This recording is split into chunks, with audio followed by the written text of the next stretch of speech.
exiting the year of 2025 in the Chinese astrological archetypal symbols. Last year was the year of the wood snake, a year of burning, a year of shedding that which does not belong, whether you were ready to lose it or not. In order to become the new flesh, you must be dead to the old flesh. You must let it go. As February approaches and we're about to enter, again, based on Chinese astrology, the year of the fire horse, the year of the accelerant, you think of like horsepower, we're about to go.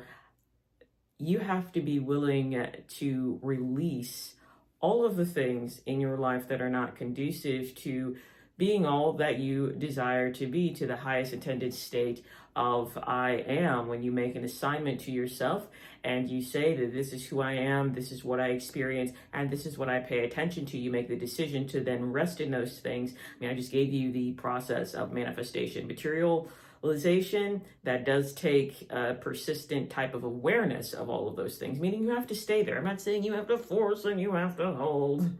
I'm saying you have to stay there. I'm saying that you can't decide once for 20 seconds or even 20 minutes in a manifestation meditation that I am the fruit of all that I desire, and then go back to entertaining negative bullshit.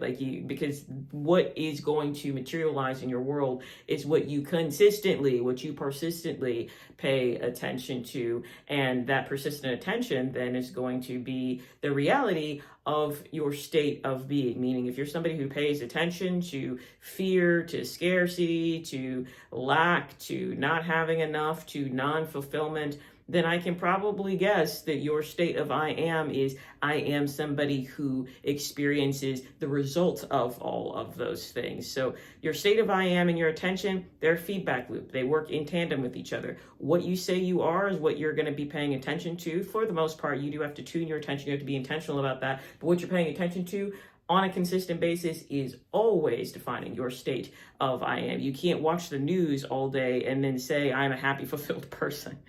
I guess you can, but you're going to be walking uphill with that. My name is Lucian St. James. I'm a divine embodiment coach. Thank you for co-creating this moment here with me. So you have to be willing to let it go. In the AA community, the people, places, and things, stay away from people, places, and things that are not consistent with the state of your highest desire. Now, I'm not saying avoid things out of fear or to start cutting people off because it's like, you're negative, I can't, you have to get out of my life. It's because it's not about a state of superiority with anyone, but we're afraid of loss.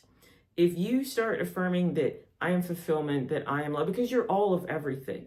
When you start with the understanding, everything flows out of this, you understanding that you are the source of all that you see, or as I like to say, you are the energetic space, you are the energetic point of origin for all of your experiences. By the time you see something out there, it's already materialized, it's already dead, but you are the point of origin for all of that. Now, you don't have to continue, with your creations, you do not have to assign the truth of your reality and your state of I am based on those experiences if they're out of alignment with what you're choosing now, because manifestation is instant. It's always happening now. But what I see commonly then as a block is that we don't want to die to the old flesh. So it's like, I don't really want to work on my mindset. And again, it's not about all the stuff that you have to do, but if you're in a persistently negative state, you typically have negative emotions, and you have negative expectations about yourself, then you're saying that I am not all that I desire to be. So you do have to, I won't say work on, but you do have to decide that if this is how I see my reality, I have to have a state of self. I have to have thoughts that are consistent with that. And my emotional experiences will ebb and flow. It's not that the thoughts and emotions are doing the creation for you, but how can you decide with consistency and with clarity that this is who I am if you don't have thoughts that match that? So you don't have to work on your thoughts, but because the thoughts are not what's doing the creating, you are what's doing the creating. But if you're creating then on a consistent basis, out of habit, out of lack of awareness, thoughts that are out of alignment with that which you desire, how are you going to see that which you desire in your reality? You can have love standing right in front of you. If you're not somebody who believes that love is abundant in my life, I am experiencing love in all domains of my life, then how are you even going to have your attention to, how is your attention even going to be attuned to perceive that which is in front of you when you're saying, I want love, I need Bobby to love me, I need Sue to love me, I need Ellen to love me, but I don't love myself and I don't believe that I'm somebody who gets love, so I have to try to draw it in to myself by way of these other people and these other experiences. So we have to die to the old flesh, meaning we have to die to the idea of non-fulfillment. We have to die to the idea that you're not already everything you decide that you are. You are already an individualized expression of God, which means that you're all of it. We're meaning that we're experiencing all of these parallel realities simultaneously, but then we are choosing like a tuner, like a dial, or like a remote control. We are choosing what we're tuned into. When I say tuned into, to what we perceive to be the case based on what we're paying attention to. So if you're paying attention, for instance, to like channel 32, and channel 32 is the money might be right, but I don't have love, and then channel 33 is the love is right, but I don't have very much money. And channel 34 is I have all of everything I desire because I am the source from whence all of these things are created, which means I don't have to reach, I don't have to strive, I don't have to try, I don't have to effort. They are simply just a case. Depending on what channel you are tuned onto or tuned into, that's what you're going to see on a consistent basis until you tune to something else. But it's all happening. We're individualized expressions of the all that is, which means by the power of our awareness, we get to select what the truth of our reality is. And that's all it is a selection, is a decision, and is I call it like an alignment, but persistent attention. Meaning if you keep watching channel 33, you're going to start, and you get like really locked into that. And again, what's on channel 33 is arbitrary. It doesn't really matter. We can actually then, forgetting that we're source, forgetting that we're the ones who turned the dial to channel 33, we can start believing that channel 33 is the only channel that exists, meaning that, how does that translate? That this reality that I'm experiencing is all that there is. We start assigning permanency. That's where we've lost all of our powers, when we start assigning permanency to the state of circumstances which we are observing, which again is not the truth. It is just a particular attunement and a particular state of I am. You have aligned yourself with a particular being, a particular identity that is experiencing a certain circumstance or certain set of circumstances, but those circumstances are not the truth. Those circumstances are a product of what you are certain of and what you say that you are and what you agree to your experience as being, again, on a consistent basis. It's not something that you don't have to like reprogram and try, but again, I would use that word consistent, that you have to continue selecting. If you notice that the channel's flickering, or I think about like old school rabbit ears, you got to adjust that antenna and like, no, I'm clicking back to channel 33 where I am all of everything. When you start with the fact that you are source, the circumstance is irrelevant. When you are the creative, energetic origin point of all that you see, then it's what's playing on the channel. Especially like, you don't have to micromanage the fact that like, there's a reality on like channel 2 where like you're living in hell. Like maybe you're imprisoned or you're destitute or you're working a job you hate. Like you don't have to micromanage the fact that those channels exist. You just don't tune to them. You just decide that I'm not going to watch that channel. I'm not going to participate in the observation of that specific reality if it does not align with my highest intent, my highest desire, my highest state of I am, that I decide that I am right here in this moment. So you have to die to the old flesh, meaning you cannot keep assigning limits to yourself. You have to decide that I'm not in pain. It's not about, okay, I'm going to manifest out of a situation. You tune your selector, your channel, to a state, to the observation of a reality before that reality appears, that was never the case in the first place. I'm not manifesting out of pain. I'm tuning to the channel where my health was always perfect, where health and love and fulfillment was always abundant. You stop entertaining ideas of non-fulfillment, of I don't have what I want. So you have to die to that old flesh, which means people will leave, which means jobs will leave, which means, once you tune, like, let's just say there's a certain group of friends, right, that you have on channel 3, and then you tune to fulfillment, to love, to authenticity, and that's on channel 34, then some of those characters or the circumstances that were on that previous channel that you're no longer tuned to, they might leave, and you have to be okay with that, because those people are not the source. And people talk about, okay, I want to, manifest different versions of people. You can absolutely do that. It's like, I want to manifest a better version of my ex. Like, go ahead. Sure. That's not something really that I teach, because I think when you assign a new state, and this is just my personal side, this is how I've seen my reality work. That's the thing, is that you have to find a spiritual teacher that resonates with who you are, where you're at, and what you feel to be true in your heart.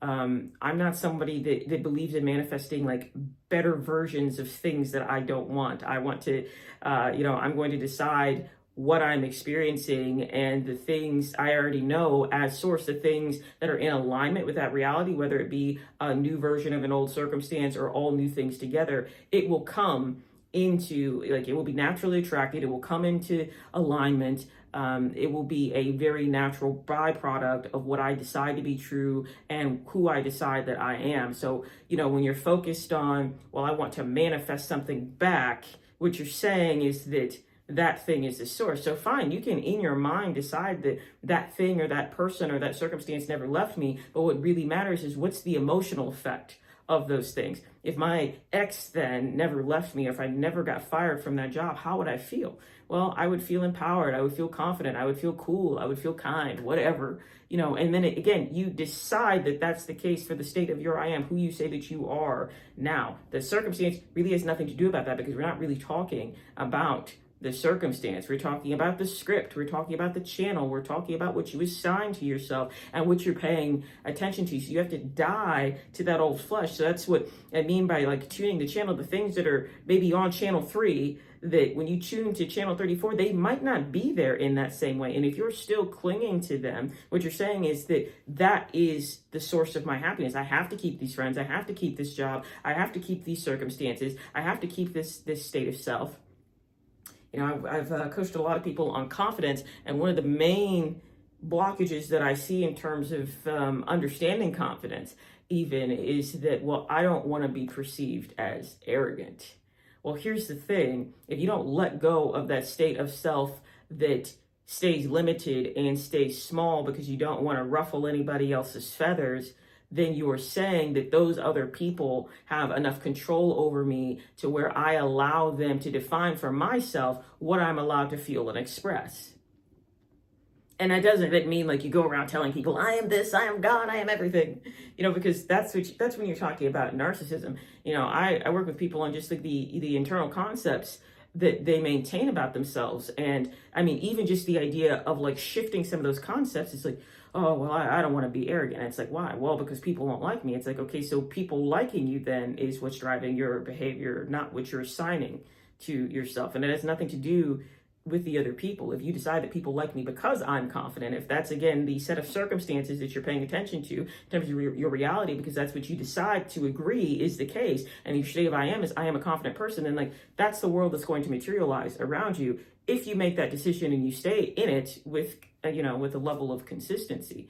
But if you have a state of self that like says that I have to live as this inauthentic version because my attentional attunement to the decisions that I'm making tells me that other people won't like me if I like myself more, even on an internal basis. I mean, I've worked with people on an internal basis that they're afraid of even changing their ideas. I'm not even talking about talking to anybody else. They're afraid of changing their ideas because they think it's going to have a negative effect on their perceptual experience, on what they're experiencing in the 3D. And then what they're saying is I have to mold myself to the products of this 3D experience, to this external, illusory, separated reality. Otherwise, I will experience a negative state of I am. Otherwise, I will get rejected, and then I won't feel very good about myself. So it's easier for me to just not be very confident, because if I'm not very confident, then people will like me, or at least I won't ruffle their feathers. And if they like me, then that gives me permission to like myself. Yet I'm here talking to you saying that I don't like myself very much. So That's the feedback loop. That's why we can't use the external 3D reality to define us, because it will keep us in a state of lack, because everything out there is separated anyway. We're living in the realm of separation as both the divine and the flesh. So what we're, I call it the human conundrum. What we're dealing with here is being an expression of the all that is through a localized, individualized awareness point that is located within a 3D body meat suit. So we're both non-dual and dual at the same time, and our process of life is navigating that complexity. So you have to die to, my message today, you have to die to the old flesh, meaning you have to be okay with those things leaving. You have to be okay with assuming a new state of I am without fearing what you might lose in that process. Because if you're afraid of what you might lose by assigning a higher concept of self to yourself, then you're saying that I need this old reality because it makes me safe, it makes me comfortable, and even if I don't have what I want, I'm afraid of who I'll be if I lose it, which means you're defining yourself by those things and people, and they're not the definitional points anyway. They're not the source. They are the products of what you're already saying is the case. So you might as well decide who you want to be, what you experience, and rest in that. You must die to the old flesh. Don't fear the reaper. That screen cap was from 1983's cyber thriller featuring Deborah Harry of the new wave 70s, 80s band Blondie. And I don't know if I just said the name of the title, but it's from a movie called Videodrome, and I would suggest you watch it. It is fantastic. Signing off of today's transmission of the Ministry of Assumption Absolutes, my name is Lucian St. James. Remember to be good to yourselves and others, because everybody's just a version of you anyway. Until next time.